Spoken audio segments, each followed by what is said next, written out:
السلام عليكم ورحمة الله وبركاته.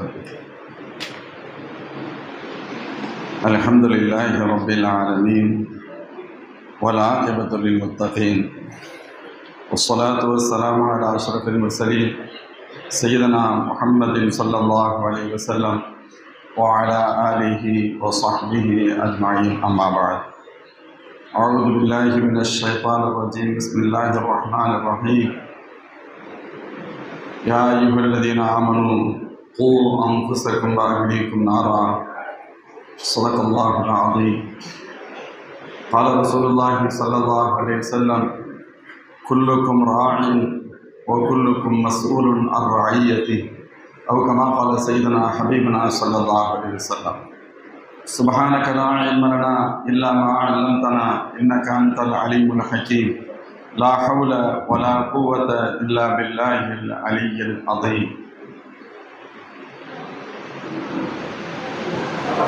அல்லாஹ் ஜல்ல ஷானுஹு வ தஆலாவின் பேரருளால் புதுக்கோட்டை மாவட்ட ஜமாஅத் உலமா சபை மற்றும் புதுக்கோட்டை மாவட்டத்துடன் அனைத்து மஸ்ஜித் நிர்வாகிகள் இணைந்து நடத்தும் சமய சமூக உலமா மற்றும் உமரா கூட்டத்தின் கண்ணியமிகு தலைவர், புதுக்கோட்டை மாவட்ட ஜமாஅத் உலமா சபையின் தலைவர் ஹதரத் பிறந்தை அவர்களே, குர்ஆன் ஓதிய, கீதம் இசைத்த, வரவேற்புரை நிகழ்த்திய, நிகழ்ச்சியை தொகுத்து வழங்கிக் கொண்டிருக்கக்கூடிய கண்ணியத்திற்குரிய உலமா பெருமக்களே, துவக்க உரை நிகழ்த்திய எங்களது ஜமாஅத் உலமா சபையின் மூத்த முன்னோடியும் புதுக்கோட்டை மாவட்ட அரசு காசியும் பத்ரியா அரபிக் கல்லூரியின் முதல்வருமான ஹதரத் பிறந்தை அவர்களே, நிறைவுரை நிகழ்த்த இருக்கக்கூடிய எங்களது கண்ணியத்திற்குரிய புதுக்கோட்டை மாவட்ட ஜமாஅத் உலமா சபையின் கௌரவ தலைவர், ஹிக்மத்துல் பாலிகா அரபிக் கல்லூரியின் முதல்வர் ஹதரத் பிறந்தை அவர்களே, மேலும் இந்நிகழ்வில் பங்களிப்பு செய்து கொண்டிருக்கக்கூடிய கண்ணியத்திற்குரிய உலமா பெருமக்களே, இந்த நிகழ்வில் கலந்து கொண்டு நம்முடைய மாவட்டத்தை ஒரு இஸ்லாமிய அச்சில் பார்ப்பதற்காக ஒரு உயர்ந்த எண்ணத்தில் ஒன்று கொண்டிருக்கக்கூடிய மஸ்ஜித் நிர்வாக பெருமக்களே, கண்ணியத்திற்குரிய உலமா பெருமக்களே, அல்லாஹின் பேரருளால் ஏறக்குறைய கடந்த ஒரு மணி நேரமாக ஒரு மிகச்சிறந்த ஸ்காலர், ஒரு பெரிய ஆராய்ச்சியாளர், தமிழ்நாடு டாக்டர் அம்பேத்கர் சட்ட பல்கலைக்கழகத்தின் இணை பேராசிரியர், அருமை சகோதரர் டாக்டர் முஜாஹிதுல் இஸ்லாம் PhD சாஹிப் அவர்களின் வக்ஃப் சம்பந்தமான இன்று அரசு கொண்டு வந்திருக்கக்கூடிய வக்ஃப் சட்ட திருத்த மசோதா என்ற பெயரில் அவர்கள் ஒரு சட்டத்தை ஏன் கொண்டு வந்திருக்கிறார்கள், அதற்கு அவர்கள் சொல்கின்ற காரணம் என்ன, உண்மையில் அதன் வழியாக அவர்கள் என்ன நினைக்கிறார்கள், இதுபோன்ற காலகட்டங்களில் இந்த உம்மத்தை எப்படி நடந்து கொள்ள வேண்டும் என்று அல்ஹம்துலில்லாஹ் பல்வேறு அரிய தகவல்களை குறிப்பிட்டார்கள். அல்லாஹ் ஜல்ல ஷானுஹு வ தஆலா சட்டத்தின் நுணுக்கங்களை இந்தியன் மற்றும் இன்டர்நேஷனலாக உலகளாவிய சட்டக்கலை அல்லாஹ் அவர்களுக்கு ஒரு ஆழ்ந்த புலமையை வழங்கியிருக்கிறார். நம்முடைய அந்த ஆழ்ந்த புலமையின் அடையாளமாக அவர்கள் ரஹ்மான் கான் என்று குறிப்பிட்டார்களே, அது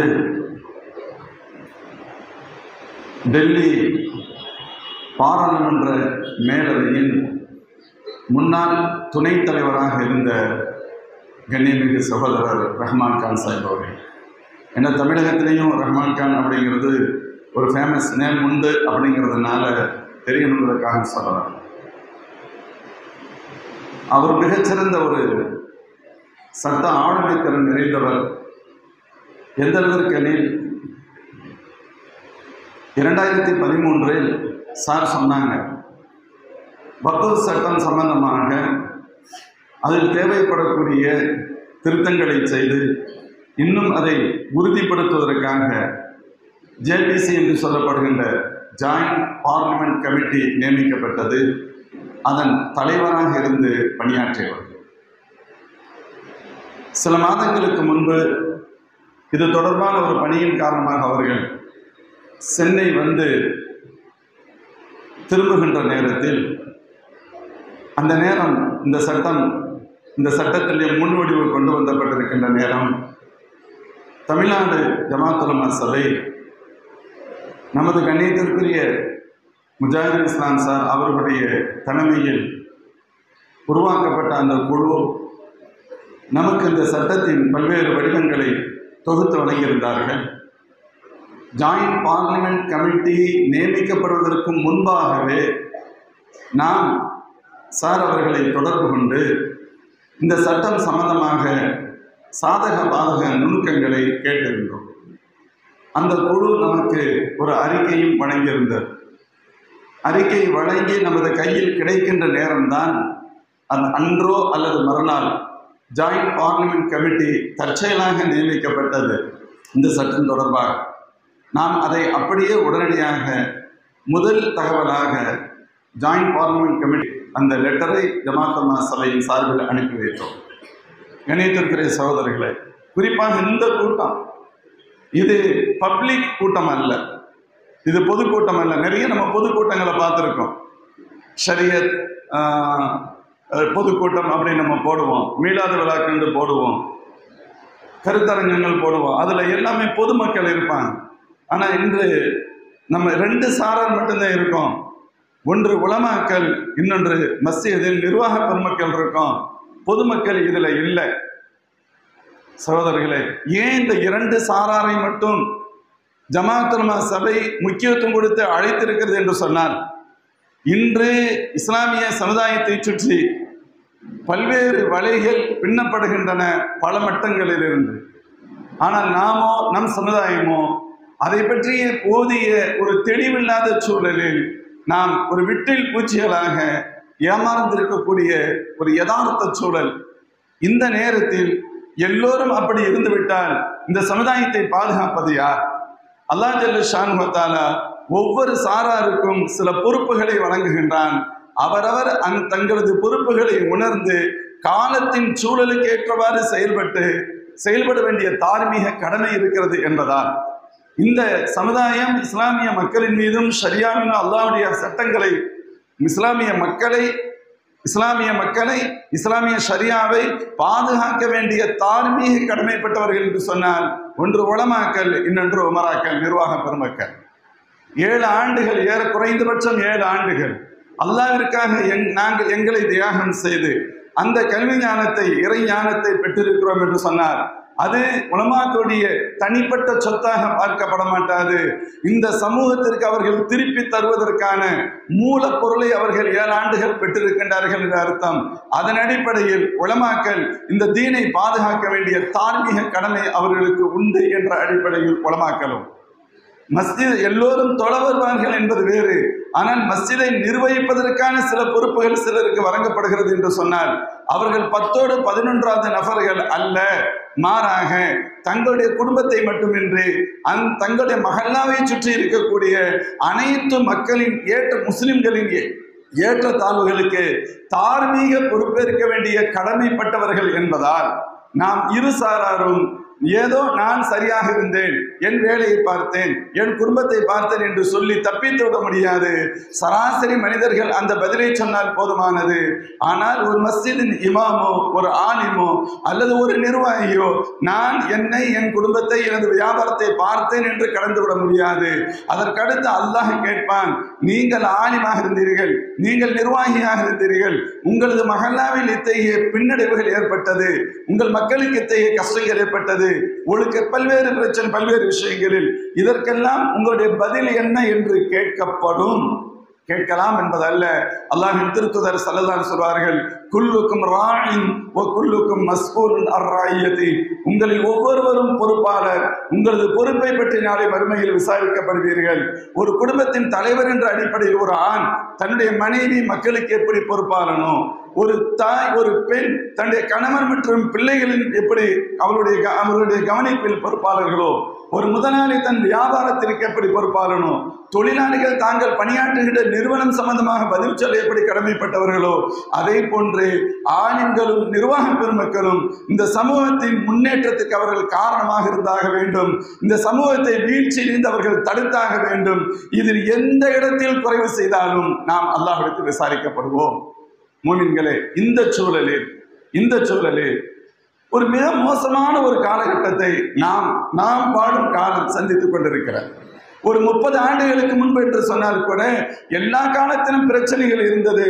ஆனால் அப்பொழுதெல்லாம் இல்லாத பிரச்சனைகள் நாம் வாழும் காலத்தில் இருக்கிறது. ஒரு பக்கம் பல்வேறு பிரச்சனை, ஒரு பக்கம் இன்று எந்த அளவுக்கு சூழல் மாறிடுச்சு. நம்மிடம் நிக்காஹான பத்திரிகை கொடுக்கப்படுகிறது. ஒரு மணமகனின் பெயருக்கு பின்னால் அப்பாவின் பெயர் என்னவோ இருக்கிறது. ஒரு பெண்ணின் பெயருக்கு பின்னால் ஏதோ ஒரு பெயர் இருக்கிறது. இதுவெல்லாம் ஒரு காலத்தில் நாம் கற்பனை செய்து கூட பார்க்க முடியாது. ஆனால் பகிரங்கமாக பத்திரிகைகள் அடிக்கப்படுகின்ற சூழல், எங்கேயாவது போய் நான் ரிஜிஸ்டர் மேரேஜ் பண்ணிக்கிட்டேன் என்று சொல்கின்ற சூழல், இதை எந்த வகையில் ஏற்றுக்கொள்ள, இதை எப்படி நாம் ஹசம் செய்ய பழகினோம்? ஒரு நேரம் இருந்தது, சிகரெட்டு குடிக்கிறான்னு கேள்விப்பட்டா பொண்ணு கொடுக்க மாட்டோம், இன்று குடித்தால் கூட அட்ஜஸ்ட் பண்ணி கொள்ளலாம் என்ற மனநிலைக்கு தள்ளப்பட்டோமே. இது வளர்ச்சியா வீழ்ச்சியா? ஒரு பக்கம் பார்த்தால் வளர்ச்சியாக தெரிகிறது. என் தந்தை இருந்ததை விட நான் வசதியாக இருக்கிறேன். அவரின் பொருளாதாரத்தை விட என் பொருளாதாரம் உயர்ந்தது. அவர் 8வது படிச்சிருந்தாரு, நான் +2 படிச்சிருக்கேன். அவர் +2 படிச்சிருந்தாரு, நான் டிகிரி படிச்சிருக்கேன். என் தந்தை அவர் ஒரு டிகிரி முடிச்சிருந்தார், நான் PG படிச்சிருக்கேன். பார்ப்பதை போன்று புறத் தோற்றத்தின் வளர்ச்சியை போன்று தெரிகிறது. ஆனால் பல்வேறு நிலைகளில் நாம் வீழ்ந்து கொண்டிருக்கின்றோம் சகோதரர்களே. ஒரு பக்கம் அரசு, இப்ப பாக்குறோமே, இதெல்லாம் பெயர்கள். வக்ஃப் சட்ட திருத்த மசோதா, இது ஒரு பெயர். பொது சிவில் சட்டம், அது ஒரு பெயர். மதமாற்ற தடை சட்டம், அது ஒரு பெயர். 370 ரத்து, அது ஒரு பெயர். ஆனால் இவைகள் அனைத்திலும் கூட்டுக்கலவை, ஒரு மொத்த கருத்து, மைய கருத்து என்ன தெரியுமா? முஸ்லிம்களை வேறறுப்போம், அதான் வார்த்தை. இவைகள் எல்லாம் ஒவ்வொரு காலகட்டத்திலும் சொல்வதற்கு தேவையான விஷயங்கள். இதுவும் ஒரு நேரம் இருந்துச்சு, அடாவடித்தனமாக செயல்பட்டோம். அவங்க செயல்பட்டாங்க, அடாவடித்தனமாக செயல்பட்டார்கள், ரவுடிசம் பண்ணிக்கிட்டு இருந்தாங்க. அப்படித்தான் இடிப்போம், அப்படித்தான் கட்டணும்னு சொல்லிக்கிட்டு இருந்தாங்க. இப்பொழுது சட்டத்தின் வழியாகவே அனைத்தையும் செய்வோம் என்று முடிவு செய்திருக்கிறார்கள். அதான் உண்மை. பாபர் மசீதி இடிக்கப்பட்டது, அடாவடித்தனமாக இடிக்கப்பட்டது. அடாவடித்தனமாக கட்ட என்ன வேண்டுமானாலும் செய்யலாம். ஆனால் இப்பொழுது அவைகள் அனைத்திற்கும் சட்ட அங்கீகாரத்தோடு செய்வது. இடித்தது அடாவடித்தனம், கட்டியது சட்டப்படியானது. இது மாதிரிதான் எல்லாத்தையும் செய்ய நினைக்கிறாங்க. முஸ்லிம்களுடைய சொத்துக்கள், ஒருவர் ஒரு முறை வக்ஃப் செய்தால் காலத்திற்கு வக்ஃப் என்று சொன்னால் அதில் உனக்கு என்ன பிரச்சனை?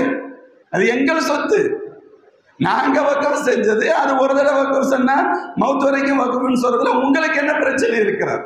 உங்களுக்கு எப்படி இவ்வளவு சொத்து இருக்க முடியுமா? நேற்றைய நீங்க புள்ளி விவரத்தை பாருங்கள், பத்திரிகை செய்தி மீடியாக்கள்ல பார்த்திருப்பீங்க. மனித உரிமை கழகம் அறிவிப்பு செய்கிறது, உலக மட்டத்தில் தான தர்மம் முஸ்லிம்களிடம் அதிகமாக இருக்கிறது என்ற பத்திரிகை செய்தி நீங்கள் பார்க்க முடியும். இது எங்களுடைய ரத்தத்தில் உள்ளது. ரத்தம் என்றால் சாதாரணமானது அல்ல. அல்லாஹ்வுடைய ரசூல் எங்களுக்கு வழிகாட்டியது. நீங்கள் விரும்புவதை செலவு செய்ய வேண்டும் என்ற வசனம் வந்த பொழுது இருக்கின்ற சொத்தில் பெஸ்டானதை செலவு செய்தவர்கள் முஸ்லிம்கள். ஹைபர்ல கிடைச்ச மிகச்சிறந்த சொத்துக்களை, எனக்கு இதுவரை அப்படி சொத்துக்கள் இல்லை யார சொல்லலாம், இவ்வளவு உயர்ந்தது எனக்கு கிடைத்திருக்கிறது, இதை நான் நல்ல வழியில் தருகின்றேன், நீங்கள் செலவு செய்யுங்கள். இப்படி முஸ்லிம்களுடைய பாரம்பரியம் இத்தகையது. அந்த வழித்தோன்றலில் வந்தவர்கள் சகோதரர்களே, நம்முடைய முன்னோர்கள் இத்தகைய வக்ஃப் செய்ததை பாதுகாக்கும் திறன் கூட நமக்கு இல்லாமல் போனதால் நாம் தீயவர்களின் தீய சூழ்ச்சிகளுக்கு நாம் இரையாகி கொண்டிருக்கின்றோம். ஒரு பக்கம் இப்படி அரசுகளின் அழுத்தம் நம்மை அப்படியே நெருக்கடிக்கு உள்ளாக்கி கொண்டிருக்கிறது. இன்னொரு பக்கத்தில் எத்தகைய அழுத்தமும் இல்லாமல் ஒழுக்க சீர்கேட்டு இந்த சமூகம் சென்று கொண்டிருக்கிறது. வாலிபர்களிடத்தில் எத்தனை ஒழுக்கங்கள் இருக்கின்றன, எவ்வளவு குடிகாரர்கள், நாம் மதுவுக்கு எப்படி அடிமையாக இருக்கின்றோம், மதுவுக்கு எவ்வளவு அடிமையாகிவிட்டோம். எந்த அளவிற்கு என்று கேட்டால் பல்வேறு முக்கிய போலீஸ் உயர் அதிகாரிகள் நம்மை அழைத்து சொல்கிறார்கள், உங்க பிள்ளைங்களை கொஞ்சம் பார்த்து இருக்க சொல்லுங்க, அவங்க ரொம்ப மது யூஸ் பண்றாங்க, மது பொருட்களை ரொம்ப அதிகமாக யூஸ் பண்றாங்க. சகோதரர்களே, யாரு எந்த அதிகாரிகள் இந்த ட்ரெஸ்ஸை பார்த்தா போங்கன்னு சொல்லிடுவானோ, இந்த தொப்பியை பார்த்தா போங்கன்னு சொல்லிடுவானோ, இந்த தாடியை பார்த்தால் போங்க என்று சொல்லி விடுவானோ, அதே அதிகாரிகள் உங்கள் பிள்ளைகள் தவறு இருக்கிறார்கள், நீங்க கொஞ்சம் கவனமா பாருங்கன்னு சொன்னா ஒழுக்கச்சு. இது யார் நமக்கு யார் சொல்லி கொடுத்தது? எந்த அரசு மது சாப்பிட சொன்னது பிள்ளைகளை? சகோதரிகளே, ஒரு பக்கம் ஒழுக்கத்திற்கான சீர்கேடு விளை. ஒரு மாற்று மத சகோதரர் என்னிடத்தில் சொன்னார், என்னங்க பாய் உங்க பிள்ளைங்களும் இப்படி ஆயிட்டாங்கன்னு சொன்னார். எதை வச்சு சொல்றாரு? ஒரு பொம்பளை பிள்ளை போய்கிட்டு இருக்கு, புர்கா போட்டு போன் பேசிக்கிட்டே போகுது. அப்ப அவர் சொன்ன வார்த்தை, உங்க பிள்ளைங்களே இப்படி ஆயிட்டாங்களே அப்படின்னு சொன்னார். நான் ரொம்ப அறிவாளி மாதிரி, என்ன எங்க பிள்ளைங்களுமா மட்டும் அப்படி ஆயிட்டாங்க, உங்க பிள்ளைங்கள்லாம் போன் பேசுறது இல்லையா? இப்படி கேட்டா நான் முத்தாண்ட அர்த்தம் கேட்கலாமா? அவர் என்ன சொல்ல வர்றாரு, நாங்க கூட கொஞ்சம் அப்படி இப்படி இருப்போம், கவனக்குறைவா இருப்போம், நீங்கெல்லாம் உங்க பிள்ளைங்க வயசுக்கு வந்துட்டா படிக்க வைக்க கூட மாட்டீங்க, வீட்டை விட்டு வெளியே வர முடியாது, ரொம்ப எச்சரிக்கையா இருப்பீங்க, சின்ன சின்ன விஷயங்கள்லாம் கவனம் செலுத்துவீங்க. ஆனா இன்னைக்கு உங்க பிள்ளைங்க பாருங்க, நான் ஸ்டாப்பா பேசிக்கிட்டே போறாங்க. சகோதரிகளே, இது என்ன முன்னேற்றம்! எவ்வளவு பெரிய ஒழுக்கச்சதை, எவ்வளவு பெரிய ஒழுக்கச்சதை! இன்னைக்கு நேற்றைய ஒரு புள்ளி விவரம் என்ன தெரியுமா? இந்தியாவில் மட்டும் 90 கோடி பேர் மொபைல் பயன்படுத்துறாங்கல்ல, இன்டர்நெட் பயன்படுத்துறாங்க. 90 கோடி பேர். மொத்த மக்கள் தொகையில 15 வயதுக்கு உட்பட்ட குழந்தைகளை கழித்து விட்டால் ஏறக்குறைய எல்லாரும் அதுல தான் விழுந்திருக்காங்கன்னு சொல்ல வேண்டிய நிலை. நம்ம நினைச்சுக்கிட்டு இருக்கோம் ஏதோ மெத்த படித்த நகரங்களில் இருப்பவர்கள் அந்த தவறை செய்வார்கள் என்று. அந்த புள்ளி விவரம் சொல்கிறது. நான் சொல்வது நேற்றைய பத்திரிகை செய்தி. 55% கிராமப்புற மக்கள் உபயோகிக்கிறாங்கன்னு சொல்றாங்க. நான் சொல்றேன் நேற்றைய பற்றிய செய்தி, இந்திய பேப்பர்ல பாருங்க, நேற்று பத்திரிகையில 55% கிராமப்புறத்தில் இருந்து. அப்ப துனியாவுடைய விஷயத்துல நகரம் கிராமம் என்று இல்லை, எல்லாமே மேலதான் இருக்கிறாங்க. இன்னொரு தகவல் அவர் பதிவு செய்கிறாங்க, கிராமப்புற நகர்ப்புறங்களிலும் கூட அதிக பயன்படுத்துபவர்கள் பெண்களாக இருக்கின்றார்கள் என்று தகவலை சொல்கிறார். சகோதரிகளே, இப்படி பல்முனை தாக்குதலுக்கு தெரிந்தோ தெரியாமலோ ஏதேனும் ஒரு சூழ்ச்சியின் அடிப்படையிலேயோ அல்லது மறைமுகமாகவோ இந்த சமூகம் உள்ளாக்கப்பட்டிருக்கிறார். வாணியம்பாடியில் 2 பேர் மவுத்து, ஒருத்த மவுத்து, கொலை செஞ்சவனும் காத்திலும் முஸ்லீம், மக்தூலும் முஸ்லீம், கொலை செய்தவனும் முஸ்லீம், கொலை செய்யப்பட்டவனும் முஸ்லீம். மதுவுக்காக ஒருத்தன் அப்படி செய்யறான் இப்படி செய்யறான், ஒருத்தன் போட்டு கொடுத்துட்டான், போட்டு கொடுத்தவனை காலி பண்ணிட்டாங்க. 2 பேருமே முஸ்லீம் தான். இப்படி மதுவுக்கு அடிமையான சமுதாயம், ஒழுக்க சீர்கேட்டிற்கு போகக்கூடிய இளைஞர்களுடைய ஒரு சமுதாயம், இஸ்லாத்தை விட்டு வெளியேறக்கூடிய ஒரு சூழல். எதை பத்தி கவலை இல்லை, வெளியேறதுக்கு தண்டோரா போட்டு போகணும், நான் முஸ்லீமை விட்டு வெளியே போயிட்டுன்னு சொல்ல. நம்முடைய வயிற்றில் பிறந்த 20 வயது பெண் குழந்தை யாரோ ஒருவனை தேர்ந்தெடுத்து வீட்டை விட்டு ஓட முடிகிறது என்று சொன்னால் அதற்கு பெயர் என்னவாகும்? இல்ல அவ எங்க சொல்லிட்டு போனாலாம் கேட்கக்கூடாது, அதற்கு அர்த்தம் என்ன? போயிட்டாங்கல்ல, யாரோ ஒருத்தனோட போயிடுறது இல்லை. இங்க திருமணம் பிரச்சனை அல்ல, காதல் பிரச்சனை அல்ல, அதை 2வது பார்த்துக்கலாம். இந்த பெண் இஸ்லாத்தின் வட்டத்தை விட்டே வெளியேறி செல்கிறார். இந்த உம்மத்து சொர்க்கத்தில் இருக்கிற உம்மத், நரகத்தில் இருக்கவங்கள சொர்க்கத்தில் இருக்க முயற்சி பண்ணணும். அல்லாஹ்வின் திருத்துதர் ஸல்லல்லாஹு சொல்லுவாங்க, உங்களை எல்லாத்தையும் எப்படியாவது உங்களுடைய இடுப்பு சட்டைகளை பிடித்தாவது இழித்து உங்களை பாதுகாக்க வேண்டும் என்று கருதுகிறேன், நீங்களோ விட்டில் பூச்சிகளாக முன்னேறுகிறேன் என்று சொன்னதை போன்று இந்த உம்மத் சொர்க்கத்தில் இருக்கின்ற சமுதாயம் எப்படி இப்படி தவறான இடத்தை நோக்கி செல்ல முடியும்? சகோதரர்களே, பிரச்சனையை சொல்வது எனது நோக்கம் அல்ல, இதற்கெல்லாம் யார் பொறுப்பு என்பதுதான்.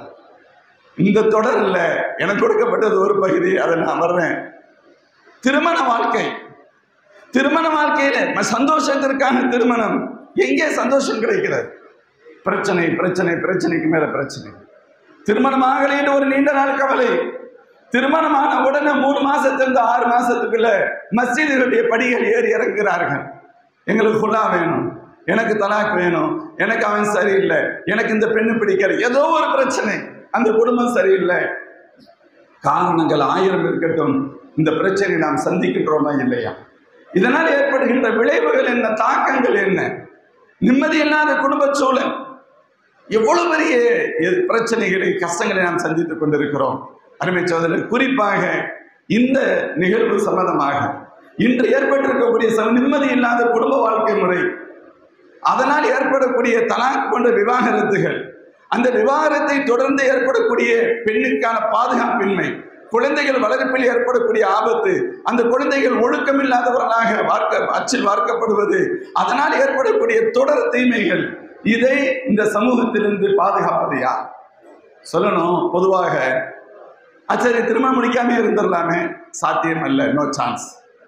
திருமணம் தான் இந்த உலகத்தை பாதுகாக்கிறது. திருமணம் தான் இந்த உலகத்தை பாதுகாக்கிறது. திருமணம் என்ற உறவு இல்லை, ஆனால் உலகம் இல்லை. அப்படியே இருக்கட்டும், என்ன ஆகும் யோசிச்சு பாருங்க. திருமணத்தின் வழியாக அல்லாஹ் இரண்டு உள்ளங்களுக்கு மத்தியில் சந்தோஷத்தை தருகிறான். அதனாலதான் நம்முடைய மார்க்கம் திருமணத்தை கட்டாயம் என்ற தரத்திற்கு கொண்டு வந்தார். கட்டாயம் என்ற தரத்திற்கு கொண்டு வந்தார். இந்த உலகத்தின் மிகச்சிறந்த மேன்மக்கள் நபிமார்கள். அல்லாஹ் சொல்கிறான், வலகத் அர்சல்னா ருசுலம் மின் கப்லிக் வஜஅல்னா லஹும் அஸ்வாஜம் வ துர்ரியா. யார் சொல்லலாம், உங்களுக்கு முன்பு நாம் ரசூல்மார்களை அனுப்பி இருக்கின்றோம். அவர்கள் இந்த உலகத்திற்கு வருகை தந்திருக்கிறார்கள். அவர்கள் எல்லோருக்கும் மனைவி மக்களை தந்திருக்கின்றோம். குடும்பம் கோத்திரம் இருக்கிறார். ஹஜ்ரத் ஈசா அலைஹிஸ்ஸலாம் இல்லையே, பின்னால வருவாங்க, நிக்காஹ் பண்ணுவாங்க. இதுதான் வரலாறு, அதான் நடக்கும்.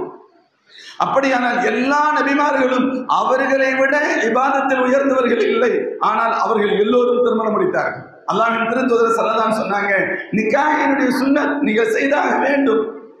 நீங்கெல்லாம் நம்ம வரலாறுகள் எல்லாரும் கேள்விப்பட்டிருப்போம். ஸல்லல்லாஹு அலைஹி வஸல்லம் இபாதத் சம்பந்தமாக கேட்கப்பட்டது, பேசப்பட்டது. சில சஹாபாக்கள் 3 பேர் அவங்களுக்குள்ள பேசிக்கிட்டாங்க. இனிமே ஒருத்தர் சொன்னாரு, நான் இரவு முழுக்க இபாதத் செய்ய போறேன், தூங்கவே மாட்டேன். ஒருத்தர் சொன்னாங்க, நான் இனிமே டெய்லி நோன்பு வைக்க போறேன். ஒருத்தர் சொன்னாங்க, நான் நிக்காஹே முடிக்க மாட்டேன். இந்த மூவரும் இபாதத்திற்காக தங்களை அர்ப்பணித்துக் கொள்ள போகிறோம் என்று சொல்கின்ற பொழுது அல்லாஹ்வின் திருத்தூதர் ஸல்லல்லாஹு அலைஹி சொன்னாங்க, என்ன பேசிக்கிட்டீங்க? யார சொல்றதா? இப்படி நாங்க பேசிக்கிட்டோம். இன்னி அக்ஷாக்கும் லில்லாஹி வ அத்காக்கும் லஹு. என்னை விட இறையச்சமுடையவர்கள் உங்களில் யார்? இன்னி அக்ஷாக்கும் லில்லாஹி வ அத்காக்கும் லஹு. உங்கள் எல்லோரையும் விட நான் அல்லாஹ்வை பயப்படுபவன், அதிகம் இறையச்சமுடையவன். நான் தொழவும் செய்கிறேன், தூங்கவும் செய்கிறேன், நோன்பு வைக்கவும் செய்கிறேன், விடவும் செய்கிறேன், திருமணம் முடித்திருக்கிறேன் என்றார்கள் அல்லாஹ்வின் திருத்தூதர் ஸல்லல்லாஹு அலைஹி வஸல்லம். ஏன்? திருமணம் வாழ்க்கையில் மிக முக்கியமான பகுதி, இந்த உலகத்தை பாதுகாக்கக்கூடிய பகுதி. ஆனால் உலகத்தை பாதுகாக்கிறதுக்கு எப்படியா திருமணம் முடிச்சுதான் பாதுகாக்கமா நினைக்கலாம். மனிதர்களுக்கும் மற்றவர்களுக்கு வேறுபாடே திருமணம் தான். எல்லா இனமும் உலகத்தில் பாதுகாக்கப்படுகிறது. மாடு பாதுகாக்கப்படுகிறது, பறவை இனங்கள் பாதுகாக்கப்படுகின்றன, பூச்சி இனங்கள் பாதுகாக்கப்படுகின்றன. ஆனா அங்கெல்லாம் நிக்காஹ் என்ற திருமண ஒப்பந்தம் நடைபெறுவது இல்லை. மனிதன் வளர்த்தது கர்ரம்னா பனி ஆதம். மனிதன் கண்ணியமானவன். இவனுடைய ஒவ்வொரு ஆக்டிவிட்டிஸும் கண்ணியமானதாக இருக்க வேண்டும். இவன் தெரு குழந்தையாக இருந்து விடக்கூடாது. இவனுடைய பின்னால் இவனுடைய தந்தையும் தாயும் இருக்க வேண்டும் என்பது இஸ்லாம் கற்றுத்தந்த நாகரீகம். இல்லைன்னா அதுக்கு பேர் என்ன சொல்லுவாங்க? ஸ்ட்ரீட் சைல்டு, தெரு குழந்தை. அதற்கு என்ன அர்த்தம் தெரியுமா? பிச்சை எடுக்கிற குழந்தைன்னு அர்த்தம் இல்லை, அப்பா இல்லாத குழந்தை என்று அர்த்தம். அப்பா யார் என்று தெரியாத குழந்தை என்று அர்த்தம்.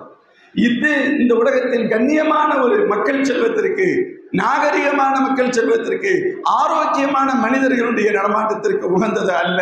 இந்த உலகம் கண்ணியமானதாக இருக்கணும், ஆரோக்கியமானதாக இருக்கணும், நாகரிகமானதாக இருக்கணும், டீசென்டானதாக இருக்கணும். சொன்னா இந்த மனித இனம் திருமணத்தின் வழியாக பாதுகாக்கப்பட வேண்டும். அதே போன்று திருமணம் உங்கள் மனதிற்கு அமைதியை தர வேண்டும். திருமணத்தின் வழியாக குழந்தை செல்வங்களை நீங்கள் பெற வேண்டும். உங்களுடைய முதுமையில் அவர்கள் உங்களை பாதுகாக்க வேண்டும். உங்களுடைய மரணத்திற்கு பின்பு உங்களது நன்மைகளை கொண்டு வந்து சேர்க்க வேண்டும். அதான ஒரு செட்டப். இது அல்லாஹ் வச்சிருக்கிற, ரப்பு வச்சிருக்கிற சிஸ்டம். நம்ம ஏதோ ஒன்று நடந்துகிட்டு நினைச்சுக்கிட்டு இருக்கோம். இல்ல, ரப்பு வைத்திருக்கிற சிஸ்டம் அது. நாம் நம் தந்தையின் பிள்ளைகளாக இருந்தோம், நம் பிள்ளைகள், நாம் நம் பெற்றோரை பாதுகாத்தோம், நம் பிள்ளைகள் நம்மை பாதுகாப்பார்கள். அல்மாலு வல் பனூன் ஜீனத்துல் ஹயாத்தித் துன்யா. இது ஒரு புறம். அதே போன்று ஸல்லல்லாஹு சொல்றாங்க, நீங்க மௌத்தாயிருவீங்க, நன்மைகள் வருகின்ற வழிகள் அழைக்கப்படலாம், ஆனால் அதற்கு பின்பும் சில வழிகளில் நன்மை வரும். அது என்ன தெரியுமா? அதில் ஒன்று வலதுன் சாலிஹுன் யதுஉ லஹு. உங்களுக்காக துஆ செய்யக்கூடிய பிள்ளைகளை விட்டு விட்டு வந்திருப்பீர்கள். நீங்க மௌத்தாயிருப்பீங்க, உங்க பையன் தொழுதுட்டு துஆ செய்வார், அல்லாஹும்ம ஃபிர்லி வலிவாலிதை. அத்தகைய சமூகம் உருவாக்கப்பட வேண்டும் என்ற அர்த்தம். உங்களுடைய பிள்ளைகள் உங்களுக்காக சதகா செய்வார்கள். உங்களுடைய பிள்ளைகள் உங்களுக்காக தர்மம் செய்து நன்மைகளை சேர்த்து வைப்பார்கள். இதுதான் நோக்கம். ஆனால் சகோதரிகளே, இத்தகைய நோக்கம் திருமணத்தின் வழியாக நிறைவு பெறுகிறதா? சந்தோஷம் சொல்றமே, சந்தோஷம் கிடைக்குதா? அல்லாஹ் சொல்றான் சந்தோஷம் இருக்கு. எந்த அளவுக்கு ரப்பு சொல்றான் தெரியுமா? இறைவன் ஒருவன் என்பதற்கு என்ன அத்தாட்சி எங்கு போய் தேட போகிறீர்கள்? وَمِنْ آيَاتِهِ أَنْ خَلَقَ لَكُم مِّنْ أَنفُسِكُمْ أَزْوَاجًا لِتَسْكُنُوا إِلَيْهَا وَجَعَلَ بَيْنَكُم مَّوَدَّةً وَرَحْمَةً.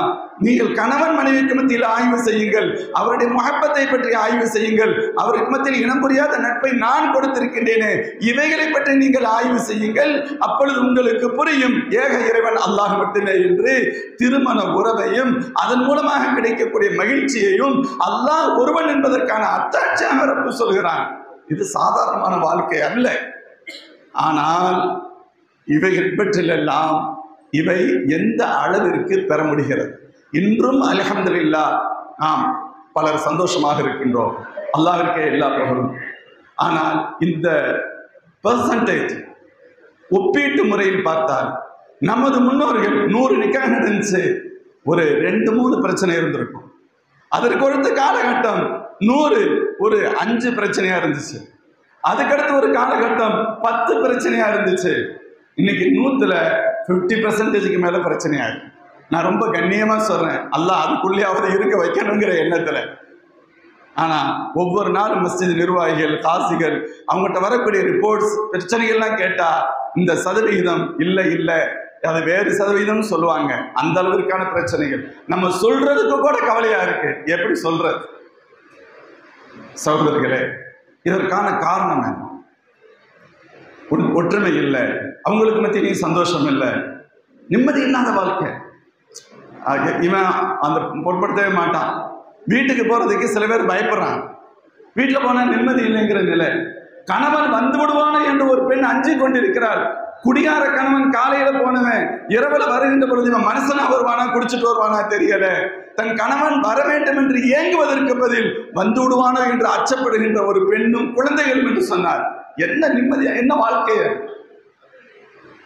வாழ்க்கையில் சந்தோஷம் இல்லை, நிம்மதி இல்லை, ஒற்றுமை இல்லை. சில சமயங்கள்ல அப்படியே மனதளவுலேயே பிரச்சனையாகி ஒரு மன போராட்டத்துல, விரக்தி மனப்பான்மையில, ஒரு வகையான ஸ்ட்ரெஸ்ஸுக்கு ஆளாகி அப்படியே வாழக்கூடிய சில குடும்பம். சில பேர் இல்லை அப்படிலாம் போய்கிட்டு இருக்க முடியாது, நம்ம இந்த வாழ்க்கையை விட்டு வெளியே போயிட வேண்டியதா என்று பிரியக்கூடிய ஒரு சூழல். இப்படி பிரிவதால் அந்த குழந்தைகளுக்கு ஏற்படக்கூடிய பாதிப்பு. பெற்றோர்கள் ஒரு சின்ன சண்டையிட்டு கொண்டா கூட குழந்தைகளிடத்தில் அந்த பாதிப்பு அதிகமாக இருக்குமா? பெற்றோர்கள் பிரிந்து விட்டால் அந்த குழந்தைகளுடைய நிலை என்ன? எவ்வளவு பெரிய கஷ்டம் சகோதரர்களே. பிரிஞ்சிடுறாங்க. இன்னைக்கு உலகத்துல ஒரு தடவை நிக்காம முடிக்கிறது கஷ்டமா இருக்கு. ஃப்ரெஷ்ஷா ஒரு கன்னி பெண்ணை நிக்காம முடிச்சு கொடுக்கறதுக்கு எவ்வளவு சிரமப்படும் நமக்கு தெரியுது. ஆனால் விதவையானதற்கு பின்பு அந்த பெண்ணின் மனநிலை என்ன? விதவைகளை இன்று இந்த சமூகம் எப்படி பார்க்கிறது? யாருக்கும் சொந்தமானவர் இல்லை, வேற மாதிரி திங்க் பண்றான். நம்ம சொந்தமாக்கிக்கிட்டா என்ன? ஒவ்வொருத்தரும் இலவசமாக சொந்தமாக்கி கொள்ள பார்க்கிறான், கேவலமாக பார்க்க முற்படுகிறான். அந்த ஆண் ஒரு வகையான விரக்தி மனநிலை அல்லது ஒரு தவறுக்கு அடிமையாகக்கூடிய ஒரு சூழலுக்கு தள்ளப்படுகிறான். சகோதரர்களே, இப்படி பல்வேறு பாதிப்புகள் சமூகத்துல. இந்த பாதிப்புகள் இதை அகற்றுவதற்கான வழி என்ன? பிரச்சனைகள் நிறைய இருக்கு. சின்ன சின்ன விஷயம் யாரும் அட்ஜஸ்ட் பண்றதுக்கு தயாராக இல்லை. சமீபத்தில் எத்தனையோ பிரச்சனைகள் நம்ம பார்க்குறோம், ஜீரணிக்கவே முடியலை. பல்வேறு காரணங்கள். நம்ம என்ன செய்கிறோம்? இதுக்கான காரணம் என்ன? எந்த இடத்துல வெற்றிடங்கள் ஏற்படுகிறது?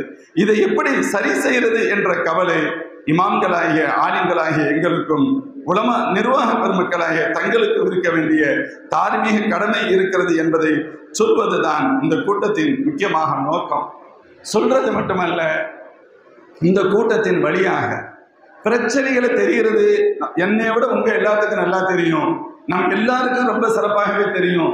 அது அல்ல மேற்று. இதை நீக்குவதற்கான வழி என்ன? சரி செய்வதற்கான வழி என்ன? எப்பவுமே பிரச்சனைகள் மட்டுமே பேசிக்கொண்டு இருக்க முடியாது. பிரச்சனைகளுக்கான சொல்யூஷன், பிரச்சனைகளுக்கான தீர்வை காண வேண்டும். இதுல நம்ம பார்த்தோம் அப்படின்னு சொன்னா பல காரணங்கள் இருக்கும். மிக முக்கியமான காரணம் என்னவா இருக்கு அப்படின்னு கேட்டா, மணமக்களுக்கு போதிய தெளிவின்மை. நிக்காஹ் பண்ற நேரத்திலேயே நிக்காஹ்ண்டா என்ன, நிக்காஹுடைய அவசியம் என்ன, நிக்காஹுடைய நோக்கம் என்ன, திருமண வாழ்க்கையில எப்படி இருக்கும்? இந்த அடிப்படையான புரிதல்களோ, ஒரு ஆண் எப்படி நடந்து கொள்ள வேண்டும், ஒரு பெண் எப்படி நடந்து கொள்ள வேண்டும், எந்தெந்த இடத்தில் எத்தகைய பிரச்சனைகள் ஏற்படும், அதை எப்படி கடந்து செல்ல வேண்டும் என்ற குறைந்தபட்ச புரிதல் கூட இல்லாத ஒரு சூழல். இதுல அறவே எதுவுமே அவங்களுக்கு இல்லை, எதுவும் இல்லை. ஏதோ எனக்கு 25 வயசாச்சு, எங்க அம்மா அப்பா பொண்ணு பார்த்தாங்க, நான் நிக்கா முடிச்சுட்டேன். எனக்கு 21 வயசாச்சு, எங்க அம்மா அப்பா மாப்பிள்ளை பார்த்தாங்க, நீ நிக்கா முடிச்சு கொடுத்துட்டாங்க. திருமண வாழ்க்கையின் புரிதலே இல்லை. சகோதரிகளே, நம்ம அந்த பிள்ளைங்களுக்கு அதுக்குண்டு அவங்களுக்கு ஒரு கோர்ஸ் நம்ம ரெடி பண்றோம், ஜமாத் நம்ம ரெடி பண்ணி இருக்கு. திருமணத்திற்கு முன்பு அந்த இளைஞர்களை, அந்த திருமணத்திற்கு தகுதியான அந்த பெண்களை அவங்கள அழைச்சு, நீங்க நினைக்கிற மாதிரி ஏதோ ஒரு 2 உருவம் இணைவது திருமணம் நினைச்சுக்கிறாதீங்க. அதற்கு பின்னால் பல்வேறு பிளஸ் மைனஸ் இருக்கு. அதை நீங்க கரெக்ட் பண்ணித்தான் ஆகணும். அதை எதிர்கொள்ளணும். எப்படி நீங்கள் எதிர்கொள்ள வேண்டும் என்று அவர்களுக்கு நாம் கற்றுத்தர வேண்டும். இன்னைக்கு ஒரு ஆணுடைய இயல்பை பெண் புரிஞ்சுக்கிறல, ஒரு பெண்ணுடைய இயல்பை ஆண் புரிஞ்சுக்கிறவே இல்லை. ஒரு பெண், நான் என்ன நினைக்கிறேன்னு கேட்டா, அதாவது சில பேர் சொல்லுவாங்க, ஒரு பெண்ணை நிக்கா முடிச்சு கொடுங்க. இல்லைங்க, எங்க பொம்பளை பிள்ளைக்கு இப்பதான் 16-17 வயசு ஆகுது அப்படின்னு சொல்லுவாங்க. அது 18ன்னு வச்சுக்கோங்களேன், ரொம்ப சின்ன பிள்ளையா இருக்கு, இப்ப நாங்க நிக்கா முடிச்சு கொடுக்க முடியாதுன்னு சொல்லுவாங்க. நம்ம உடனே தத்துவம் பேசுவோம், அதெல்லாம் இல்லை, நான் என் பிள்ளை மாதிரி பாத்துக்கிறேன், நீங்க நிக்கா முடிச்சு கொடுங்கன்னு கேட்பாங்க. ஆனா வீட்டுக்கு வந்துட்டா பிள்ளை மாதிரிலாம் பார்க்க மாட்டாங்க, மருமகளாத்தான் பார்ப்பாரு. சொல்லுவாங்க, பொம்மைக்கு சேலை கட்டி விட்டாலும் அதையும் மருமகள் மாதிரி தான் ட்ரீட் பண்ணுவாங்க. அப்படிப்பட்ட ஒரு சூழல் இல்லை, அதை தாண்டி பார்க்கணும். ஒரு பெண் ஒரு 20 ஆண்டு காலம் வேறொரு மாக உள்ள வேறு அட்மாஸ்பியர்ல வாழ்ந்தவர்,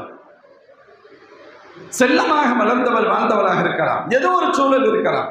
அவங்களுடைய குடும்ப சூழல் எப்படி நமக்கு தெரியாது, அவள் வாழ்ந்த விதம் எப்படி நமக்கு தெரியாது, அவள் நடந்து கொண்ட விதம் நமக்கு தெரியாது.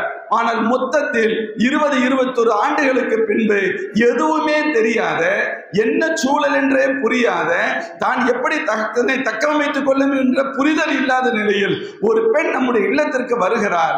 நம்ம வந்த உடனேயே 2ஆம் நாளே மருமகளாக ட்ரீட் பண்ணணும்னு சொன்னா அது எப்படி சரியாகும்? ஒரு குறைந்தபட்சம் 6 மாதம் அந்த பெண்ணுடைய ஸ்டேஜில் விட்டு, அந்தந்த நேரத்தில் சின்ன சின்ன பிழைகள் குறைகள் ஏற்பட்டால் அன்பா சொல்லி, அம்மா இப்படி இருக்கணும்னு சொல்லும், இப்படி இருக்கக்கூடாது, யாராவது வந்தா தப்பா நினைப்பாங்க, இதுதான் கண்ணியமானது, தாராளமாக சொல்லலாம். யாரும் உனக்கு இப்படித்தான் உங்க வீட்டில் சொல்லி கொடுத்தாங்களா, உங்க அம்மா அப்பா உன்னை இப்படித்தான் வளர்த்தாங்களா? அப்ப அந்த பெண்ணுக்கு கேட்க வேண்டும் என்ற உணர்வை விட வெறுப்பு தான் அதிகமாகும். அல்லாஹ்வின் திருத்தூதர் ஸல்லல்லாஹு அலைஹி சொல்லுவாங்க, யுஅதா பிர்ரிஃகி மா லா யுஅதா பில் உன்ஃப். கடுமையில் சாதிக்க முடியாததை மென்மையில் சாதிக்க முடியும். மென்மையா சொல்லி ரவுடி பசங்களை கூட திருத்திடலாம், நல்ல பசங்களை கூட கடும் வார்த்தையினால் திருத்த முடியாது.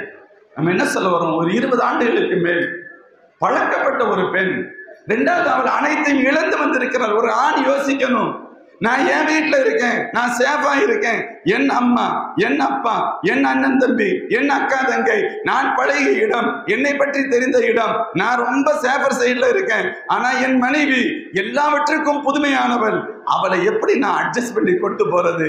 எந்தெந்த இடத்துல பிரச்சனை இருக்கும், எந்தெந்த இடத்துல அவளுக்கு நான் சொல்லி கொடுக்கணும், சமாளிக்கணும். ஒரு ஆணுக்கு அது தெரியல, அவங்கள அட்ஜஸ்ட் பண்ற மனநிலையும் இல்லை. இமாம் கசாலி ரஹ்மத்துல்லாஹி அலைஹி சொல்லுவாங்க, நாகிசாத்து அக்லின் பதீன், அவர்கள் கொஞ்சம் குறைவானவர்கள் தானே, உன்னை விட வயதில் வேறு குறைவாக இருக்கிறார்கள். அப்படியானால் அவர்கள் செய்யக்கூடிய குறைகளை நீ அப்படியே எப்படி அளவீடு கொடுக்க முடியும்? கொஞ்சம் கவனமா பாருப்பா, அது கரெக்ட் இல்லை. யார் சொல்லுவா? ஸல்லல்லாஹு அலைஹி வஸல்லம். ஹதீஸ்கள் எல்லாத்துக்கும் தெரியும். அக்மலுல் முஃமினீன ஈமானன் அஹ்ஸனுஹும் குலுகன் வ அல்தஃபுஹும் பி அஹ்லி. ஸல்லல்லாஹு உங்களோட குடும்பத்துல யார் பெட்டர் மேன், உங்களுக்கு யார் சிறந்தவர்கள் தெரியுமா? நல்ல பண்பாளர்களும் குடும்பத்தில் மென்மையாக நடப்பவர்களும். ஏன் ஸல்லல்லாஹு அலைஹி வஸல்லம் மனைவி மக்களிடத்தில் மென்மையாக நடப்பது என்பது ஒரு உயர்ந்த பண்பு. அல்லாஹ்வின் திருத்தூதர் ஸல்லல்லாஹு அலைஹி வஸல்லம் காட்டி தந்த பண்பு. முஃமின்களே, ஸல்லல்லாஹு அலைஹி வஸல்லம் அவர்களுடைய உயர்ந்தவர்கள் இந்த உலகத்தில் யாரும் இல்லை. எங்கள் நபியை விட பெருந்தன்மையாக இறங்கி சென்றவர்கள் யாருமே. ஸல்லல்லாஹு அலைஹி விட யாரு உயர்ந்தவர்கள்? பெருமானாரை விட யார் இறங்கி சென்றவர்கள்? யாருமே இல்லை. அதனால் தான் சொல்லதான் சொல்கிறான், சொல்ல முடிந்தது என்னை போன்று வாழுங்கள் என்று சொல்ல முடிந்தது. இந்த உலகத்தில் எந்த சக்தியாலும் சொல்ல முடியாத வார்த்தை. அந்த அப்பழுக்கற்ற வாழ்க்கைக்கு சொந்தக்காரர்கள் அந்த அல்லாஹ்வின் திருத்துதர் ஸல்லல்லாஹு அலைஹி வாழ்க்கையை கொஞ்சம் பின்பற்றி நடக்கணும். அந்த பிள்ளைங்களுக்கு இளைஞர்களுக்கு நம்ம சொல்லணும், தம்பி இப்படி இப்படி இருக்கும், இப்படி இருந்துக்கங்கன்னு சொல்லணும். அதே போல ஒரு பெண்ணுக்கு தெரியணும், எனக்கு ஒரு பிரச்சனை தான், நான் இந்த வீட்டுக்கு வந்திருக்கேன், ஆனா என் கணவனுக்கு 2 பிரச்சனை இருக்கு. நேற்று வரைக்கும் அம்மாட்ட உயிரை கொடுத்தவன் இன்று அவனுடைய அன்பின் ஒரு பகுதி இன்னொரு பகுதிக்கு வந்துருச்சு. என் மீது அவனுக்கு ஒரு ஈர்ப்பு இருக்கிறது, என்னிடத்தில் அன்பை வெளிப்படுத்துகிறான். யதார்த்தமாக அன்பு வெளிப்படுத்தப்பட்டாலும் என் மாமியாருக்கு அது ஒரு வகையான எரிச்சலை தரும். அவனது தாய்க்கு ஒரு வகையான கோபத்தை தரலாம், அல்லது ஒரு பொறாமையை தரலாம். இப்ப அவனுக்கு ஒரு நெருக்கடி நிலை அல்லவா, நான் அவனை கஷ்டப்படுத்தாம எப்படி பார்த்துக்கிறது? ஒரு பெண்ணுக்கு சொல்லி கொடுங்க, மாஷா அல்லாஹ், வாழ்க்கை சரியா போயிடும். இருவருடைய சூழல், அவனுக்கு இருக்கக்கூடிய தர்ம சங்கடம், அது இந்த பொண்ணுக்கு புரியணும். அவனுக்கு பேலன்ஸ் பண்ண தெரியணும். இன்று பெரும்பகுதி பிரச்சனைகள் வாலிபர்களால், இளைஞர்களால், ஆண்களால் தான் ஏற்படுகிறது. அவனுக்கு பேலன்ஸ் பண்ண தெரியல. உம்மாட்ட வந்து சொல்றான், என் ஒய்ஃபு இதெல்லாம் கேட்டா அப்படிங்கிறான், அல்லது என் ஒய்ஃபுக்கு இதெல்லாம் வாங்கி கொடுத்தேன். அட எரும மாடு, நீ கஷ்டப்படுற, நீ சம்பாதிக்கிற, அம்மாவுக்கு கொடுக்கறத அம்மாவுக்கு கொடு, ஒய்ஃபுக்கு கொடுக்கறத கொடு, உன்கிட்ட யாரு கேட்டது? இது தேவையா? சொந்த காசுல சொல்லி வச்சுக்கிறது. அப்ப என்ன அர்த்தம்? புரிதல் இல்லை, திருமணத்தை பற்றிய தெளிவு இல்லை, உணர்வுகளை மதிக்கிறது இல்லை, உணர்வுகள் மதிக்கிறது இல்லை. ஒரு ஆணுடைய இயல்பு என்ன தெரியுமா? ஷார்ட்டா பேசுவான், விஷயத்தை மட்டும் சொல்லுவான், எஸ் ஆர் நோ சொல்லிட்டு போவான். ஒரு பெண் என்ன செய்வாள் தெரியுமா? பேசிக்கொண்டே இருப்பாள். நம்ம தப்பா நினைக்க கூடாது, என்ன இப்படி தொண்ணு பேசுறீங்க, அது அவளின் இயல்பு. அவள் பேசுவதற்கான நோக்கம் ஒரு வகையான ஒரு என்ன சொல்றது, ஒரு நல்ல வார்த்தை தமிழ்ல சொல்லுவான், ஒரு இரக்கத்தை உருவாக்குவது, ஒரு பச்சாதாபத்தை ஏற்படுத்துவது, தன் மீது அவங்க இறக்கப்படணும்னு நினைக்கிறது. இது இயல்பாக இருக்கும். ஒரு பெண்ணுக்கு ஒரு ஆணுக்கு அது நோக்கம் அல்ல. அவன் என்ன செய்வான் தெரியுமா? இந்த இதுதான், அவ்வளவுதான், முடிஞ்சு, இப்படி பேசுவான். அதான் கவுன்சிலர்ஸ் சொல்றாங்க, ஒரு ஆண் பேச விரும்பலைண்டா அவனை போட்டு வம்புலுக்காத, அவனை விட்டு. ஒரு பெண் பேச விரும்புறான்னு சொன்னா அவளை தடுக்காத, கொஞ்ச நேரம் பேச விடு, ஆட்டோமேட்டிக்கா பிரச்சனை சால்வ் ஆயிடும். பேசுறவளை என்ன நீ தொண்ணு பேசுற? ஏன்னா ஒரு ஆண் ஒரு பெண் குறை சொல்றான்னு வச்சுக்கோங்களேன், ஆண் என்ன நினைக்கிறான்னு சொன்னா, குறை சொன்னதை நினைக்கல, மனைவி தன்னை குறை சொல்லிட்டான்னு நினைக்கல. ஓ, மனைவி தன்னை ஏமாளி நினைக்கிறாளோ, தான் லாயக்கு இல்லாதவன் நினைக்கிறாளோ, நான் வாழ்க்கைக்கு தகுதி இல்லாத என்னன்னா சிந்திக்கிறான். ஏன் தெரியுமா? ஒரு ஆணின் மனநிலை தான் தோற்றுவிடக்கூடாது என்பதாக இருக்கும். ஒரு பெண்ணின் மனநிலை தன் மீது அன்பு ஏற்பட வேண்டும் என்பதாக இருக்கும். வார்த்தைகளை பார்க்க கூடாது, எண்ணங்களை மட்டுமே பார்க்க. அத்தா திட்டுன்னு திட்டுறாரு, வார்த்தைக்கெல்லாமா மீனிங் கொடுக்க முடியும்? ஆசிரியர்கள் திட்டுகிற வார்த்தைக்கெல்லாம் அர்த்தம் கொடுக்க முடியுமா? நம்ம என்ன சொல்லுவோம், ஏய் இல்லைங்க இப்படி திட்டினார், இப்படி திட்டினார், அப்படிங்க பார், இது எல்லாத்தையும் தூக்கி கீழே வை. ஏன் திட்டினார்? எதற்காக திட்டினார்? ஏன் நன்மை முடிஞ்சு, அவ்வளவுதான். என்னத்தை போட்டு வார்த்தையை பார்த்துக்கிட்டு இருக்க, எந்திரிச்சு போன்னு சொல்லணும். சகோதரிகளை, இந்த புரிதல், நம்ம எந்தெந்த நேரத்தில் என்ன கொடுக்கணும், அந்த பெண்களுக்கு என்ன சொல்லணும், ஆம்பளை பிள்ளைங்களுக்கு நிக்காவுக்கு முன்னாலேயே சொல்ல வேண்டிய விஷயம். இன்னொரு விஷயம் தெரியுமா? திருமணம் அப்படி என்று சொன்னார், சில விஷயங்கள் வெளிப்படையா பேசுவோம், சில விஷயங்கள் பேச மாட்டோம். தாம்பத்தியம் என்பது வாழ்க்கையின் மிக முக்கியமான நிலை. யாராவது அதுல சாட்டிஸ்பேக்ஷன் இல்லைன்னு சொன்னா, ஒரு ஆண் ஆணாக இல்லைன்னா எந்த பெண்ணு இருப்பான், ஒரு பெண் பெண்ணுடைய குவாலிட்டி இல்லைன்னா எந்த ஆண் இருப்பான். சில விஷயங்கள் வெளிப்படையாக பேசுவாங்க, சில விஷயங்கள் பேச மாட்டாங்க. வெளிப்படையாக பேசப்படாத விஷயம்தான் மிக முக்கியத்துவம் இருக்கிற விஷயம். அங்கும் அவர்கள் தங்களுடைய தேவைகளை பூர்த்தி செய்யணும். மார்க்கம் சொல்கிறது, செல்ஃபிஷா இருக்காதீங்க, உன்னுடைய பார்ட்னரை திருப்திப்படுத்தணும் நினை, உன்னுடைய சகோதரர் உன்னுடைய கூட்டாளியை சந்தோஷப்படுத்தணும் நினை, அவளுடைய வெற்றி தான், அவளுடைய திருப்தி தான் முக்கியம் நீ நினை, அவனுடைய திருப்தி தான் முக்கியம் என்று நீ நினை என்று இந்த புரிதல். நான் எதுக்கு இதை சொல்ல வர்றேன்? இன்னைக்கு நீங்க நிறைய பாருங்க, பெரிய பிரச்சனை என்ன தெரியுமா? அவன் எப்ப பார்த்தாலும் போனை நோண்டிக்கிட்டே இருக்கிறான், வருதா வரலையா?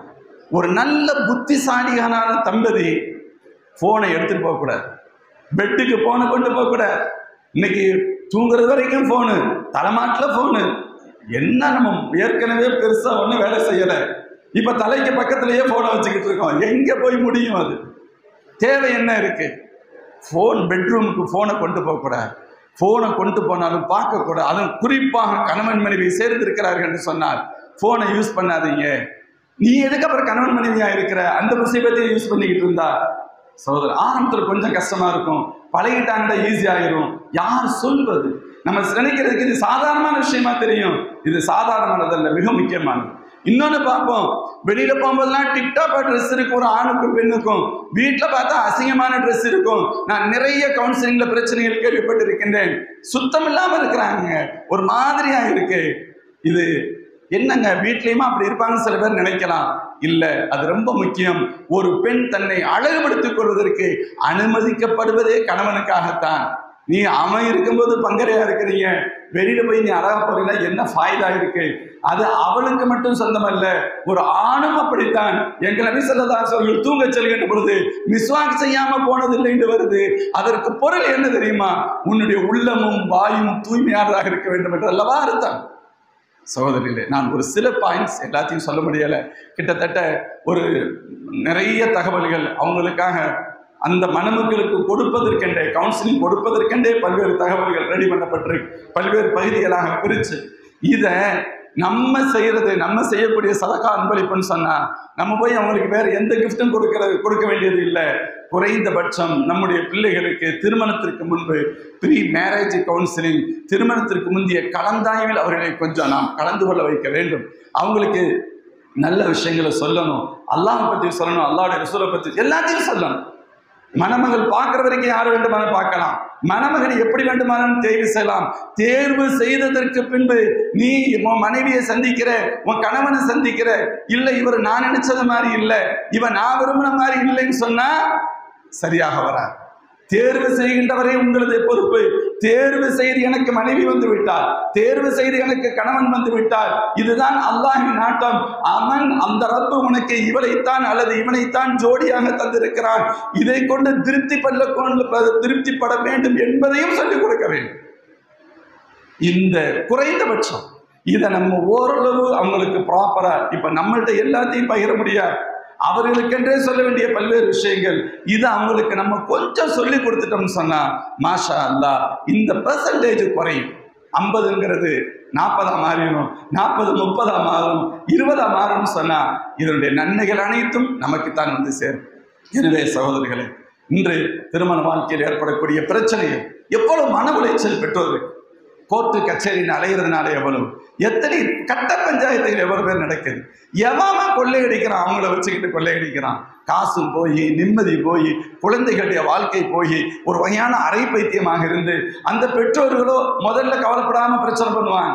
நிறைய குடும்பங்கள்ல பெற்றோர்களின் காரணமாக பிரச்சனைகள் வருகிறது. இது எந்த வகையில் நியாயம்? முதல்ல கவலைப்படாம பிரச்சனை பண்ணுவாங்க, அதற்கு அடுத்து கவலை மட்டுமே பட்டுக்கிட்டு இருப்பாங்க. முதல் யோசிக்கிறதே கிடையாது, பின் விளைவுகளை பற்றி யோசிக்கிறதே இல்லை. அதற்கு அடுத்து தன் பையன் வாழாவெட்டி ஆகிவிட்டான், தன் மகள் வாழாவெட்டி ஆகிவிட்டான், முழுக்க கவலை. நீ இவ்வளவு கவலைப்படுற, நீ இதுல 10ல் 1% கவலைப்பட்டு நிதானமா யோசிச்சு, நிதானமா பேசி, நிதானமா வார்த்தையை கையாண்டுட்டா அவங்களுடைய வாழ்க்கை நிம்மதியாக இருந்திருக்கும். அதெல்லாம் முடியாது. நீ இப்பவே புறப்பட்டு வந்துரு, இப்பவே ஒரு வீட்டுக்கு அனுப்பிடு. டேய், இப்படிலாம் அல்லாஹ் நம்மளை பார்த்தா என்ன நடக்கும், என்ன நடக்கும் சகோதரர்களே? எனவே நாம் நம்முடைய பிள்ளைகளுக்கு, நாம் பெற்றோர் ஒரு விஷயத்த சொல்றேன், எல்லாரும் ஆசைப்படுறோம் எனக்கு நல்ல மாப்பிள்ளை வேணும், எல்லாரும் ஆசைப்படுறோம் எனக்கு நல்ல மருமகள் வேண்டும் என்று. ஆனால் நாம் மாப்பிள்ளைகளை பெற முடியாது, மகன்களை மட்டுமே பெற முடியும், மருமகன்களை பெற முடியாது. மகள்களை மட்டுமே பெற முடியும், மருமகள்களை நாம் பெற முடியாது. எங்கோ இருந்து வருபவள் தான் மருமகள், எங்கோ இருந்து வருபவன் தான் மருமகன். அப்படியானால் இதை எப்படி சரி செய்வது? ஒவ்வொருவரும் தங்கள் குடும்பங்களில் உண்டான மகன்களை அல்லது மகள்களை சரி செய்து விடுவோமே ஆனால் பரஸ்பரம் எல்லாம் சீராகிவிடும் இன்ஷா அல்லாஹ். அதையும் நம்ம பெற்றோர்கள் அடிப்படையில் செய்யணும், பொறுப்பாளர்கள் என்ற அடிப்படையில் இன்ஷா அல்லாஹ். நிக்காஹ்க்கு முன்னால் குறைந்தபட்சம் நம்முடைய பிள்ளைங்களுக்கு ஒரு கவுன்சிலிங் என்னமோ ஒண்ணு இல்லை, அல்லாஹ் ரசூலை பற்றி, வாழ்க்கை நெளிவு சுழிவுகளை பற்றி, பிரச்சனைகள் வந்தால் எப்படி எதிர்கொள்வது என்பதை பற்றிய யதார்த்த உண்மைகளை சொல்லணும். எத்தனையோ ஆண்கள் சொன்னாங்க, இதெல்லாம் எங்களுக்கு முதவே தெரிஞ்சிருந்தா. சில கவுன்சிலிங்ல திருமணமானவங்க உட்கார்ந்துருப்பாங்க தெரியாத மாதிரி, சரி பார்வையாளர்களாகவோ அல்லது ஏதாவது உதவி செய்கிறவங்களா உட்கார்ந்துருப்பாங்க. அவங்க அதுக்கு பின்னால சொல்லுவாங்க, அல்லாஹ் ரசூல் இவ்வளவு சொல்லியிருக்காங்களா, எங்களுக்கெல்லாம் ஒண்ணுமே தெரியலையே, இதெல்லாம் தெரிஞ்சிருந்தா நான் எவ்வளவோ தப்பு பண்ணி என் மனைவிக்கு கஷ்டம் கொடுத்துருக்கேனே, அப்பெல்லாம் ஒன்று வந்திருக்காது என்று சொல்பவர்களை எல்லாம் நாம் நேரடியாக பார்த்திருக்கிறோம். எனவே சகோதரர்களே, நிர்வாக பெருமக்கள் நம்ம செய்யணும். இன்ஷா அல்லாஹ் மாவட்ட ஜமாஅத் உலமா சபை அதற்கான ஏற்பாடுகளை செய்யும். அநேகமாக உங்களுக்கு பிரித்து தருவாங்க. இந்த ஏரியாவில் மாதத்தில் ஒரு நாள், இந்த நாளில் இந்த நேரத்தில் கவுன்சிலிங் நடக்கும்னு ஒரு முடிவை நீங்கள் நம்ம நிர்வாக பெருமக்கள் உலமாக்கள் சேர்ந்து நம்ம ஒன்றெடுக்கணும், முயற்சி முடிவெடுப்போம். முடிவெடுத்ததுக்கு பின்னால் திருமணத்துக்கு நம்மள்ட்ட தானே வர்றாங்க. அல்லாஹ் இன்னைக்கு வரைக்கும் பாதுகாத்து வச்சுருக்காங்க அந்த உம்மத்தை. பள்ளியாசலுக்கு தான் வந்து ஆகணும், பள்ளியாசல் வந்து தப்தர் கேட்டு வந்து ஆகணும். யாரும் எனக்கு வேணும்னு சொல்லி போகணும் முடியாது, அப்படி இல்லை. அல்லாஹ் பாதுகாத்து இருக்கிறான், இதை பயன்படுத்தி கொள்ளணும். தப்தருக்கு வர்றாங்களா, தப்தருக்கு பில் போடுறதுக்கு முன்னால இங்க பாரு, இங்கே இந்த தேதியில கவுன்சிலிங் நடக்க ஒரு சீட்டை ஏற்கனவே எழுதி வச்சிருக்கணும். இந்த இடத்துக்கு நீங்க அந்த கவுன்சிலிங் போயிட்டு அப்புறம் நீங்க வாங்கன்னு சொல்லணும். அல்லது அந்த கவுன்சிலிங் போங்க, ஏதோ ஒரு பேப்பர் தருவாங்க, சர்டிபிகேட் தருவாங்க, அதை வாங்கிட்டு வந்து கொடு, நாங்க நிக்காவுக்கு வர்றோம்னு சொல்லணும். இப்படியெல்லாம் ஒரு போலித்தனமா கொஞ்சம் அப்படியே நம்ம கொடுக்குறோம்னு வச்சுக்கோங்க. கொஞ்ச நாளைக்கு கஷ்டப்படணும். இந்த தகவலை அதனுடைய ஒருங்கிணைப்பாளர் தெரியப்படுத்துவோம். அவங்க இவங்களோட தொடர்பு கொண்டு பேசுவாங்க. பார்க்கறதுக்கு வேலை வெட்டி இல்லாதவங்க செய்கிற வேலை மாதிரி தெரியும். நீங்கள் லட்சக்கணக்கான ரூபாய்களை அந்த மணமக்களுக்கு அன்பளிப்பாக கொடுப்பதை விட இது மிகச்சிறந்தது. சல்லதான் சொல்லுவாங்க, மா நகல வாலிதன் வலதகு நெஹலத்தன் அஃதலமின் அதப். ஒழுக்கத்தை விட சிறந்த செல்வத்தை எந்த பெற்றோர் பிள்ளைகளுக்கு கொடுத்து விட முடியும்? அப்படியானால் இந்த பிள்ளைகளுக்கு அந்த மணமக்களுக்கு கவுன்சிலிங்கான ஏற்பாடை ஒரு ஆலிம் ஒரு நிர்வாகி செய்யறோம்னு சொன்னா நாம் ஏதோ ஒரு பெரிய அன்பளிப்பு கொடுப்பதை விட மிகச்சிறந்த அன்பளிப்பு. காலம் முழுக்க அவர்கள் நிம்மதியாக இருப்பதற்கு நாம் உதவி செய்கிறோம் என்ற அர்த்தம். இன்ஷா அல்லாஹ் இதை திட்டமிட்டு இதை வேலையாக இதில் கவனமா செய்யணும். கொஞ்ச நாளைக்கு கொஞ்சம் ப்ராப்பரா கஷ்டப்பட்டு பண்ணிட்டோம்னு சொன்னா அதுக்கடுத்து நீங்க சட்டம் கொண்டு வர முடியும். ப்ரீ மேரேஜ் கவுன்சிலிங் சர்டிபிகேட் இருந்தா தான் நிக்கா அப்படின்னு சொல்ல முடியும். அப்படி ஒரு காலம் வரும். அதற்கு அடுத்து நம்ம சொல்ல வேண்டியதே இல்லை, ஆட்டோமேட்டிக்கா அவங்க போய் அந்த கிளாஸ்ல அட்டன் பண்ணுவாங்க, சர்டிபிகேட் வாங்குவாங்க, நம்மள்கிட்ட தருவாங்க, சந்தோஷமாக இருப்பாங்க. இந்த சூழல் உருவாக வேண்டுமானால் ஆரம்ப சில வருடங்கள் 1-2 வருடங்கள் நம்ம கொஞ்சம் கூடுதல் மெஹனத் எடுக்கணும். அதற்கு ஜமாஅத் உலமா சபை தயாராக இருக்கிறது. ஜமாஅத் உலமா சபை தயாராக இருக்கிறது. இன்ஷா அல்லாஹ் புதுக்கோட்டை மாவட்டம் அதற்கு இப்போதைக்கு உங்களுக்கு ஒரு இடத்துல 2 இடத்துல பிரித்து வைப்பாங்க. தேவைகள் அதிகமாகுது. அப்போ நம்ம சொல்லுவோம், எங்களுடைய ஒவ்வொரு வட்டாரத்திற்கும் ஒரு வாய்ப்பு, ஒரு இடத்த கொடுங்கன்னு கேட்போம். தாராளமாக அவர்கள் தருவார்கள். அதற்காக கவுன்சிலர்ஸ் அவங்கள்ட்ட இருக்கிறாங்க. அந்த உலமா பெருமக்கள் வந்து அவங்களுக்கு கோச்சிங் கொடுப்பாங்க. இன்ஷா அல்லாஹ் அப்படி செஞ்சுக்கிறோமா? எல்லாம் அல்ல அல்லாஹ் ஜல்ல ஷானுஹு வ தஆலா நம்முடைய உயர்ந்த நோக்கங்களை அல்லாஹ் பூர்த்தி செய்து இந்த சமூகம் எல்லா வகையிலும் மேம்பட வேண்டும். அது அரசியல் தொல்லைகளிலிருந்து பாதுகாக்கப்பட வேண்டும், ஒழுக்க சீர்கேட்டிலிருந்து பாதுகாக்கப்பட வேண்டும். அதே போன்று உயர்ந்த கல்வி ஞானத்தை பெற்று இந்த உலகத்தில் எத்தனை துறைகள் இருக்கிறதோ அவர்களோடு போட்டியிட்டு முன்னிலைக்கு வந்து நாங்கள் எவர்களுக்கும் சளைத்தவர்கள் அன்ற என்ற நிலைக்கு வர வேண்டும். அதே போன்று குடும்ப வாழ்க்கையில் நிம்மதியான ஒரு சூழல் ஏற்பட வேண்டும். அந்த நிம்மதியான சூழல் ஏற்படுவதற்கு என்னவெல்லாம் காரணங்களோ அதை செய்யக்கூடிய தகுதியை அல்லாஹ் நமக்கு தர வேண்டும். குறிப்பாக இன்று நாம் முடிவு செய்திருக்கக்கூடிய ப்ரீ மேரேஜ் கவுன்சிலிங், திருமணத்திற்கு முந்தைய கலந்தாய்வை மிகச் சிறப்பாக செய்வதற்கு அல்லாஹ் உதவி செய்வானாக என்று உளப்பூர்வமாக துஆ செய்தவனாக வாய்ப்புக்கு நன்றி கூறி வார்த்தைகளை நிறைவு செய்கிறேன். வாஹிர் தாவானா அல்ஹம்துலில்லாஹி ரப்பில் ஆலமீன். அஸ்ஸலாமு அலைக்கும் வரஹ்மத்துல்லாஹி வபரகாத்துஹு.